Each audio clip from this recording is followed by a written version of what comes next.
उस शख्स की बात है, तो उसकी बांदी ने आके खुशखबरी सुनाई, मुबारक हो अबू लहब, अल्लाह ने तुम्हें भतीजा दिया है। अल्लाह ने तुम्हें, उसे तो मालूम नहीं था कि पैगंबर होंगे और वो ईमान ही नहीं लाया मरते दम तक, तो उसने भतीजे की विलादत समझकर, अब अल्लाह की हां से तो मोहम्मद पैदा हो गए ना सल्लल्लाहु अलैहि वसल्लम, हुजूर आ गए, उसने हुजूर के मिलाद की यानी विलादत की खुशी मनाई, भतीजा समझकर, अपना नबी समझकर नहीं, भतीजा समझकर उसने खुशी में कि मेरा भतीजा हुआ है, अपनी ये दो उंगलियां ऊपर की और इशारा करके कहा, जाओ सुबैबा, मैंने अपने भतीजे मोहम्मद की विलादत की खुशी में तुम्हें आजाद कर दिया।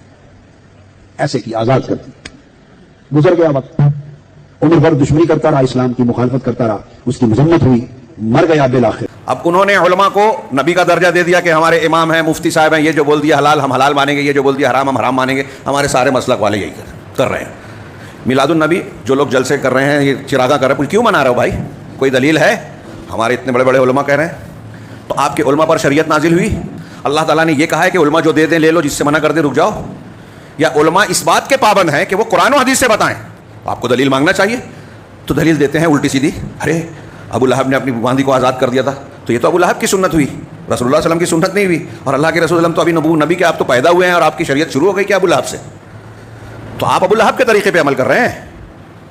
तब्बत अबी लहब, तब्बत यदा अबी लहब व तब्बा, इसका हिस्सा चाहते हैं आप, नऊज़ु बिल्लाहि मिन ज़ालिक। अगर कोई यूँ कहे भाई मीलाद के मौके पर केक काटना हराम है क्योंकि ये अंग्रेज़ों का तरीका है, तो आप किसको समझाएंगे? माज़अल्लाह, मतलब केक काटना इसको हराम कहना तो दुरुस्त नहीं है। जिसने हराम कहा उसने एक हराम काम किया, शरीयत पर तोहमत रखी। तो शरीयत ने मतलब जब केक को हराम नहीं कहा तो मैं और आप कौन है जो हराम कह दें? लेकिन केक तो काटना जायज़ है, लेकिन वो जश्न विलादत में लिखते हैं ना इस पर पाक नाम वगैरह जो मैंने बताया। अभी आपने सोशल मीडिया के पर भी देखा होगा कि आप सल्लल्लाहु अलैहि वसल्लम की पैदाइश के दिन जो कि 9 रबीउल अव्वल है, साबित है, उसको नहीं मानते। 12 रबीउल अव्वल आपकी वफात का दिन है, उसको पैदाइश का दिन समझ के केक काटते हैं, लोगों को केक खिलाते हैं। गैरों की मुशाबहत, जबकि आपने कहा मन तशब्बह बिक़ौमिन फहुव मिनहुम, जो किसी दूसरी कौम की मुशाबहत इख्तियार करेगा उन्हीं में से होगा, वो मोहम्मद सल्लल्लाहु अलैहि वसल्लम का उम्मती नहीं होगा। हम चाहते हैं कि हमारी दुनिया, हमारी आखिरत कामयाब हो, उसके लिए आपकी मोहब्बत के साथ आपकी इताअत, आपकी फरमाबरदारी जरूरी है। एक मुसलमान अगर आपकी मोहब्बत जैसा होनी चाहिए वैसी मोहब्बत करे और इताअत जैसा के लाजमी तकादा है करे, तो दुनिया का सबसे बेहतरीन इंसान होगा।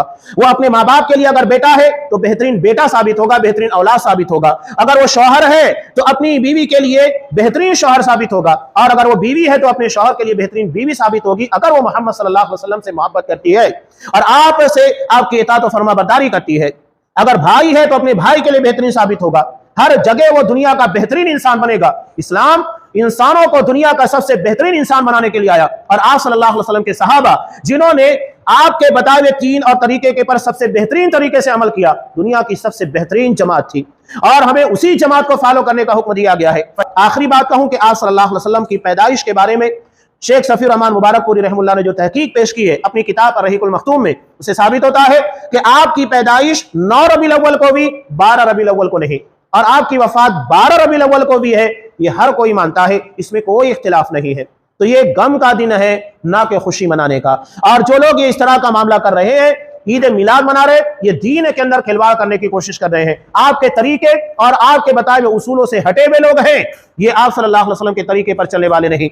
तो आका अलैहिस्सलाम के मिलाद की खुशी जो महीना आ रहा है, जो शख्स भी मनाएगा वो आखिरत में इसका अजर पाएगा, आका अलैहिस्सलाम की कुर्बत पाएगा, निजात का, बख्शिश का, तकलीफ अजाब का, मोमिन होगा तो बख्शिश का, निजात का, आका की बारगाह में वसीला बन जाने का, शफाअत का, कुर्बत का, मकबूलियत का जरिया बनेगा, और इस पर जो खर्च कर देंगे वो सब। अब यहां एक सवाल पैदा होता है कि कायनात के इमाम की जिंदगी में दिन आता रहा, आपने नहीं मनाया, आपने किसी हदीस में इसका जिक्र नहीं किया, आपने ऑर्डर नहीं दिया, आपके सहाबा किराम ने नहीं मनाया, चारों खलीफाओं ने नहीं मनाया, चारों इमाम ने नहीं मनाया, तो ये बिदअत कहां से शुरू हुई? तारीख की किताबों का मुताला कीजिए तो आपको पता चलेगा कि सबसे पहले इसको फातिमी खलीफा, और फातिमीन के बारे में आपको मालूम होना चाहिए कि ये शिया थे जिनकी यहाँ बिदअत करना एक मामूली सी बात है।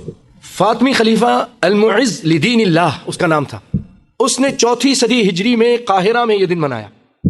कुछ जगह पर लोगों ने बाकायदा, बिदअत की खासियत होती है कि अलग अलग जगह अलग अलग तरीके से मनाई जाती है, लेकिन आप अगर देखेंगे जो शरीयत का हुक्म है, जैसा कि नमाज, रोजा, हज वगैरह पूरी दुनिया में एक तरीके से होता है, لیکن بدعت الگ جگہ الگ الگ طریقے سے ہوتی ہے. اب یہاں پر کچھ لوگ عید میلاد کی بدعت مناتے ہیں. آپ نے ان لوگوں کو نہیں دیکھا ہوگا کہ وہ نماز پڑھتے ہوں گے, نہیں, لیکن آپ ایم پی مدھیہ پردیش کے ایک شہر برہان پور چلے جائیں, وہاں پر لوگ باقاعدہ عید میلاد 12 ربیع الاول کو نماز عید النبی پڑھتے ہیں, عید میلاد النبی پڑھتے ہیں. یہ بدعت کی خاصیت الگ جگہ الگ الگ طریقے سے منائی جاتی ہے, اس لیے کہ بدعت کے بارے میں لوگ آزاد ہوتے ہیں, جیسے جو من میں آئے وہ کریں گے. ان آمنوا بمثل ما آمنتم فقد اهتدوا, جس طرح صحابہ ایمان لائے اگر تم بھی ایمان لاؤ گے یقیناً ہدایت پاؤ گے. اگر ہم ایک ملک کے اندر رہتے ہیں تو ملکوں کے سب سے بہترین شہری ہوں گے اگر دین اسلام کی پابندی کریں گے.